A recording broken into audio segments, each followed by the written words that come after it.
Você já parou para pensar a importância da filosofia medieval para o Enem? Vem comigo que eu vou te explicar.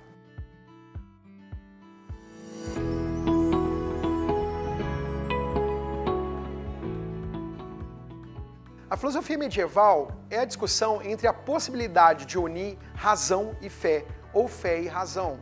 Nesse sentido, os pensadores medievais, por influência dos filósofos gregos e também a influência das grandes religiões ocidentais, eles tentam entender a partir do conhecimento racional e a partir da fé cristã a importância do conhecimento através dessas duas esferas.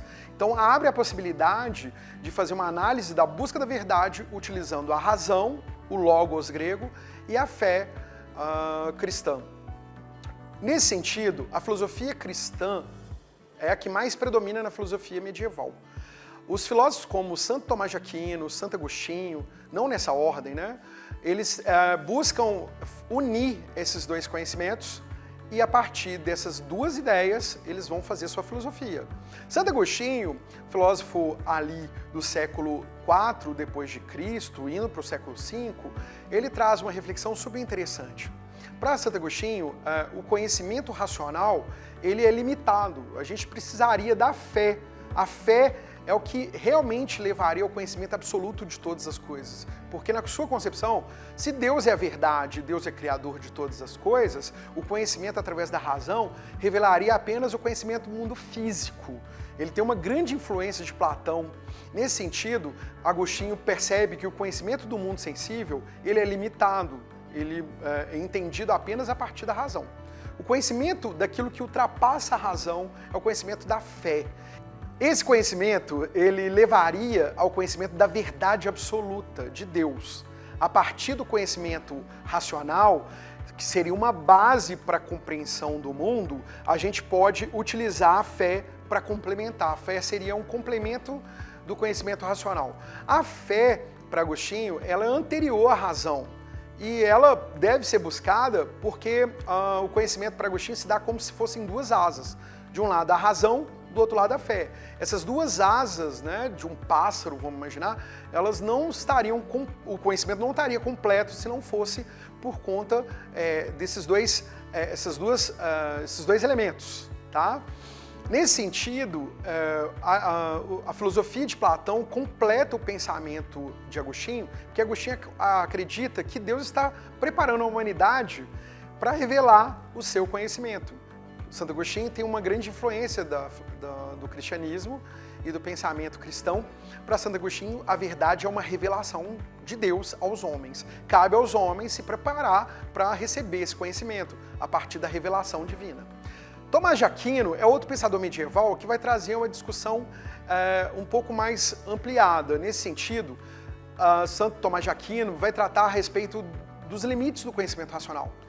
Para Agostinho, o conhecimento se dava a partir da razão e da fé. E a fé anterior à razão, a razão era uma base para a compreensão da fé. Tomás de Aquino acredita, né, vai trazer essa discussão, de que a razão ela dá conta de conhecer todas as coisas. Mas para conhecer o próprio pensamento de Deus, a verdade eterna, imutável, era necessário ter a fé. Mas a razão, por si só, já levaria até o conhecimento das verdades de todas as coisas. A razão natural levaria ao conhecimento da verdade de todas as coisas. Essa é a ideia do Tomás de Aquino. Tomás de Aquino vai falar das 5 provas da existência de Deus. Isso é bem importante a gente lembrar aqui. A primeira prova da existência de Deus é a prova do primeiro motor, a prova do movimento. De acordo com Tomás de Aquino, tudo que move é movido por um outro ser. Nesse sentido, se tudo está em movimento, é porque houve um primeiro movimento anterior que moveu todas as coisas. Se a gente quiser acreditar que esse primeiro movimento anterior que moveu todas as coisas é Deus, Tomás de Aquino vai falar que não é absurdo pensar isso. A segunda prova da existência de Deus é a prova da causalidade. Tudo que existe tem uma causa eficiente anterior. A causa eficiente é uma das 4 causas aristotélicas. A causa material é a matéria que a coisa é feita, a causa formal é o formato da coisa, a causa eficiente é aquilo que faz a coisa ser a coisa.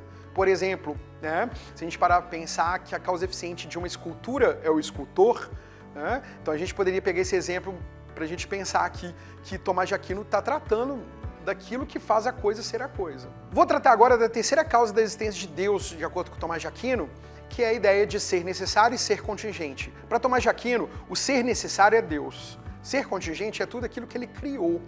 Então, para Tomás de Aquino, se existe tudo que foi criado, um dia surgiu e um dia vai deixar de existir, é necessário a existência de um ser necessário. Se a gente quiser, diz Tomás de Aquino, acreditar ou propor que Deus é esse ser necessário, isso também não seria absurdo.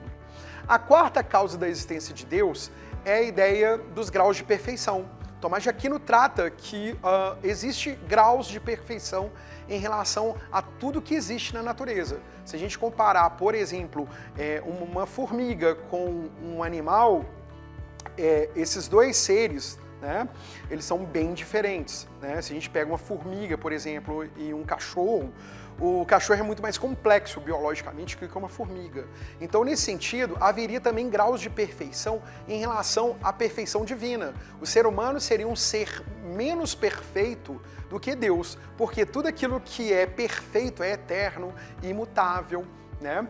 E Tomás de Aquino vai tratar a respeito das criaturas, de tudo que Deus criou, como sendo seres mutáveis, imperfeitos, relembrando a ideia dos gregos de que a perfeição está naquilo que é imutável e imperfeito é aquilo que está se transformando. Se você quiser chamar Deus de a perfeição absoluta, nesses graus de perfeição, é totalmente aceitável no ponto de vista do Tomás de Aquino.